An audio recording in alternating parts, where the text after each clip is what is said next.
ബീഹാർ നിയമസഭാ തിരഞ്ഞെടുപ്പിൽ അധികാരം തിരിച്ചുപിടിക്കാൻ ഇന്ത്യ സഖ്യം പ്രഖ്യാപിച്ച നിർണായകമായിട്ടുള്ള തന്ത്രം സംസ്ഥാന രാഷ്ട്രീയത്തിൽ വലിയ ചലനങ്ങൾ ഉണ്ടാക്കിയിരിക്കുകയാണ്. ഭരണത്തിലേറിയാൽ 3 ഉപമുഖ്യമന്ത്രിമാരെ നിയമിക്കുമെന്ന പ്രഖ്യാപനമാണ് സഖ്യം ഇപ്പോൾ മുന്നോട്ട് വെച്ചിരിക്കുന്നത്. ദളിത് മുസ്ലിം പിന്നോക്ക വിഭാഗങ്ങളിൽ നിന്നുള്ള ഓരോ പ്രതിനിധിയായിരിക്കും ഈ നിർണായകമായിട്ടുള്ള പദവികൾ നൽകുക. സാമൂഹിക നീതിയും പ്രാധാന്യവും മുഖ്യ അജണ്ടയാക്കി മാറ്റിയിട്ടുള്ള ഈ തന്ത്രം സംസ്ഥാനത്താകെ സങ്കീർണമായിട്ടുള്ള ജാതിവാക്യ സമവാക്യങ്ങളെ തങ്ങൾക്ക് അനുകൂലമാക്കാൻ ലക്ഷ്യമിട്ടിട്ടുള്ളതാണ്. RJD നേതാവ് തേജസ്വി യാദവ് തന്നെയായിരിക്കും മുഖ്യമന്ത്രി സ്ഥാനത്തേക്ക് എത്തുക എന്ന പ്രഖ്യാപനം സഖ്യം ഉറപ്പിച്ചു കഴിഞ്ഞിരിക്കുകയാണ്. പരമ്പരാഗത വോട്ട് ബാങ്കുകൾക്കപ്പുറം എല്ലാ വിഭാഗങ്ങളുടെയും പ്രാതിനിധ്യം ഉറപ്പാക്കി ഭിന്നിപ്പിച്ച് ഭരിക്കുന്ന രീതിക്ക് പകരം സംയോജനത്തിന്റെ രാഷ്ട്രീയം അവതരിപ്പിക്കാനാണ് ഈ നീക്കം. ഭരണപക്ഷമായിട്ടുള്ള NDA നേരിടുന്ന ഭരണവിരുദ്ധ വികാരത്തെ മറികടക്കാനും തങ്ങളുടെ സഖ്യത്തിന് വിശാലമായിട്ടുള്ള അടിത്തറ നൽകാനും ഈ പ്രഖ്യാപനം സഹായിക്കുമെന്നാണ് രാഷ്ട്രീയ നിരീക്ഷകരുടെ വിലയിരുത്തൽ. ബീഹാർ മഹാസഖ്യത്തിന്റെ മുഖ്യമന്ത്രി സ്ഥാനാർത്ഥിയായിട്ടുള്ള RJD നേതാവ് തേജസ്വി യാദവിനെ പ്രഖ്യാപിച്ചത് സംസ്ഥാന രാഷ്ട്രീയത്തിൽ യുവ നേതൃത്വത്തിന് പ്രാധാന്യം നൽകുന്നു എന്നതിന്റെ വ്യക്തമായിട്ടുള്ള ഒരു സൂചനയാണ്. ലാലു പ്രസാദ് യാദവിന്റെ മകൻ എന്ന പാരമ്പര്യം തേജസ്വിക്ക് കരുത്താകുമ്പോഴും സ്വന്തമായി വ്യക്തിമുദ്ര പതിപ്പിക്കാൻ അദ്ദേഹത്തിന് കഴിഞ്ഞിട്ടുണ്ട്. തൊഴിലില്ലായ്മ, അഴിമതി തുടങ്ങിയ ജനകീയ വിഷയങ്ങൾ ഉയർത്തിക്കാട്ടി യുവാക്കളെ ആകർഷിക്കുന്നതിൽ തേജസ്വി വിജയിച്ചിരിക്കുകയാണ്.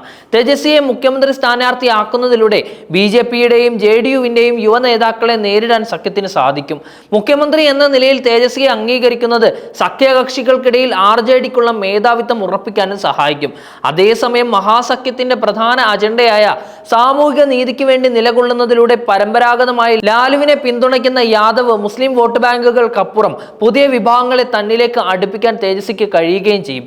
ദളിത് മുസ്ലിം പിന്നോക്ക വിഭാഗങ്ങളിൽ നിന്നുള്ള 3 പേരെ ഉപമുഖ്യമന്ത്രിമാരാക്കുമെന്ന പ്രഖ്യാപനം സാമൂഹിക നീതിയുടെ രാഷ്ട്രീയം ഏറ്റവും ഫലപ്രദമായി ഉപയോഗിക്കാനുള്ള ഇന്ത്യ സഖ്യത്തിന്റെ തന്ത്രമാണ്.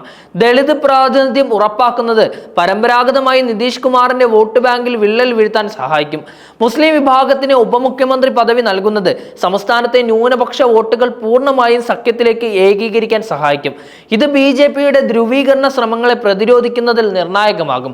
കൂടാതെ മുഖ്യമന്ത്രി പദവി OBC വിഭാഗത്തിലെ യാദവ് സമുദായത്തിൽ നിന്ന് ലഭിക്കുമ്പോൾ മറ്റൊരു പിന്നോക്ക വിഭാഗത്തിന് കൂടി ഒരു ഉപമുഖ്യമന്ത്രി പദവി നൽകുന്നത് BJP ആശ്രയിക്കുന്ന വിശാലമായിട്ടുള്ള പിന്നോക്ക വോട്ട് ബാങ്കിൽ വിള്ളൽ വീഴ്ത്തുകയും ചെയ്യും. ചുരുക്കം പറഞ്ഞാൽ ഈ 3 ഉപമുഖ്യമന്ത്രി പദവികൾ ബീഹാറിലെ പ്രധാനപ്പെട്ട എല്ലാ സാമൂഹിക വിഭാഗങ്ങൾക്കും ഭരണത്തിൽ പ്രാതിനിധ്യം നൽകി സമഗ്രമായിട്ടുള്ള ഒരു ഭരണകൂടം വാഗ്ദാനം ചെയ്യുകയാണ്. പ്രതിപക്ഷ മഹാസഖ്യത്തിന്റെ സീറ്റ് വിഭജന ചർച്ചകൾ അന്തിമഘട്ടത്തിലാണ് എന്ന റിപ്പോർട്ടുകൾ സഖ്യത്തിനുള്ളിലെ വലിയ സമവായിട്ടുള്ള ശ്രമങ്ങൾ നടന്നു എന്നതിന്റെ സൂചനയാണ്. 243 സീറ്റിലേക്കുള്ള തിരഞ്ഞെടുപ്പിൽ പ്രധാന കക്ഷിയായിട്ടുള്ള RJD 125 സീറ്റുകളിൽ മത്സരിക്കുമെന്നാണ് പുറത്തുവന്ന വിവരം. 2023 മത്സരിച്ച 143 സീറ്റുകളേക്കാൾ 19 സീറ്റുകൾ കുറവാണിത്. RJD തങ്ങളുടെ സീറ്റുകളുടെ എണ്ണം കുറയ്ക്കാൻ തയ്യാറായത് സഖ്യത്തിലെ ഐക്യം നിലനിർത്താൻ വേണ്ടിയുള്ള വിട്ടുവീഴ്ചയായി കണക്കാക്കുകയും ചെയ്യാം. സഖ്യകക്ഷികളായിട്ടുള്ള കോൺഗ്രസിന് 50 മുതൽ 55 സീറ്റുകളും ഇടതുപക്ഷത്തിന് 25 സീറ്റുകളും ലഭിക്കും. VIP, LJP തുടങ്ങിയ ചെറു കക്ഷികൾക്ക് ബാക്കി സീറ്റുകളും പങ്കിട്ടെടുക്കും.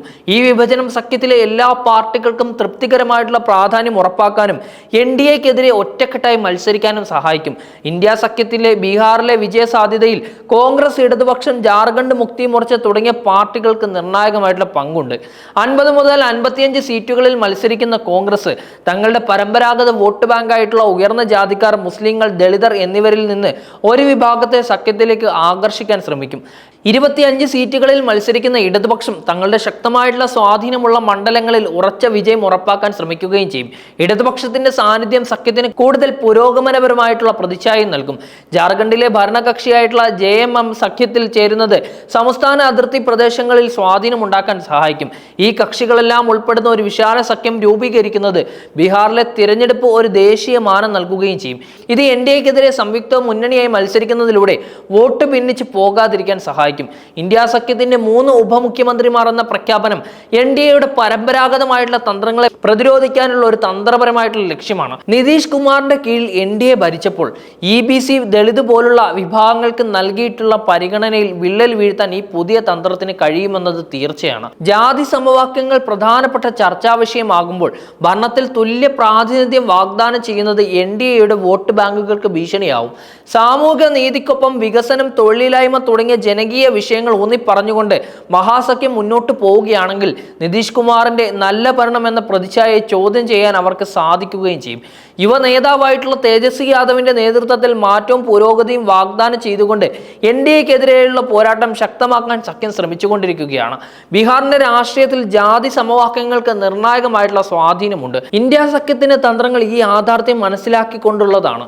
അഥവാ യാദവ് മുസ്ലിം വോട്ട് ബാങ്കിൽ RJDക്ക് സ്വാധീനമുണ്ട് എങ്കിലും മറ്റ് പിന്നോക്ക വിഭാഗങ്ങളിലേക്കും അഥവാ EBC, യാദവ് ദളിത്, OBC തുടങ്ങിയ വിഭാഗങ്ങളിലേക്കും സ്വാധീനം വ്യാപിപ്പിക്കേണ്ടത് വിജയത്തിന്റെ അനിവാര്യമാണ്. 3 ഉപമുഖ്യമന്ത്രിമാരെ പ്രഖ്യാപിക്കുന്നതിലൂടെ ഈ വിഭാഗങ്ങൾക്ക് ഭരണത്തിൽ നേരിട്ടുള്ള പ്രാധാന്യം ഉറപ്പാക്കാൻ സഖ്യം ശ്രമിക്കുകയാണ്. ഈ നീക്കം NDAയുടെ വോട്ട് ബാങ്കിന്റെ ഏകീകരണത്തെ തടസ്സപ്പെടുത്തുകയും ചെയ്യും. ജാതി സെൻസസ് നടപ്പിലാക്കാനുള്ള പ്രതിബദ്ധത പോലുള്ള വിഷയങ്ങൾ ഉയർത്തിക്കൊണ്ടുവരുന്നത് സാമൂഹിക നീതിക്ക് വേണ്ടി നിലകൊള്ളുന്ന പാർട്ടിയെ ഇന്ത്യ സഖ്യത്തെ ചിത്രീകരിക്കാൻ സഹായിക്കും. ബീഹാർ തിരഞ്ഞെടുപ്പിൽ സ്ത്രീ വോട്ടർമാരും യുവാക്കളും ഒരു നിർണായകമായിട്ടുള്ള ശക്തിയാണ്. നിതീഷ് കുമാർ സർക്കാരിന് സ്ത്രീ വോട്ടർമാർക്കിടയിൽ നല്ല സ്വാധീനം ഉണ്ടായിരുന്നുവെങ്കിലും മദ്യനിരോധനം പോലുള്ള വിഷയങ്ങൾ തിരിച്ചടിയാകാൻ തന്നെ സാധ്യതയുണ്ട്. ഈ സാഹചര്യത്തിൽ ഇന്ത്യ സഖ്യം സ്ത്രീകൾക്ക് വേണ്ടിയുള്ള പ്രത്യേക പദ്ധതികളും തൊഴിലില്ലായ്മ പരിഹരിക്കാനുള്ള നടപടികളും പ്രഖ്യാപിച്ചുകൊണ്ട് അവരെ ആകർഷിക്കാൻ ശ്രമിക്കും. തേജസ്വി യാദവിന്റെ യുവ നേതൃത്വം സംസ്ഥാനത്തെ വലിയൊരു വിഭാഗം വരുന്ന യുവാക്കളുടെ വോട്ട് സഖ്യത്തിന് അനുകൂലമാക്കാൻ സാധ്യതയുണ്ട്. വിദ്യാഭ്യാസത്തിന്റെയും ആരോഗ്യത്തിന്റെയും കാര്യത്തിൽ കൂടുതൽ ശ്രദ്ധ കേന്ദ്രീകരിക്കുമെന്ന വാഗ്ദാനവും നൽകി പരമ്പരാഗത രാഷ്ട്രീയത്തിൽ നിന്ന് വ്യത്യസ്തമായി ഒരു സമീപനം തന്നെയാണ് ഇന്ത്യ സഖ്യം കാഴ്ചവെക്കാൻ ശ്രമിക്കുന്നത്. വികാസ്ശീൽ ഇൻസാൻ പാർട്ടി അഥവാ ചിരാഗ് പൻസ്വാ വിഭാഗത്തിൽ നിന്ന് പിരിഞ്ഞുപോയ LJP വിഭാഗം തുടങ്ങിയ ചെറു കക്ഷികളെ സഖ്യത്തിൽ ഉൾപ്പെടുത്തിയത് NDAയുടെ വിരുദ്ധ വോട്ടുകൾ ഭിന്നിച്ചു പോകാതിരിക്കാൻ വേണ്ടിയാണ്. പശുപതി കുമാർ പരസ് വിഭാഗം സഖ്യത്തിൽ ചേർന്നത് ദളിത് വോട്ട് ബാങ്കിൽ വിള്ളൽ ഉണ്ടാക്കാൻ സഹായിക്കുകയും ചെയ്യും.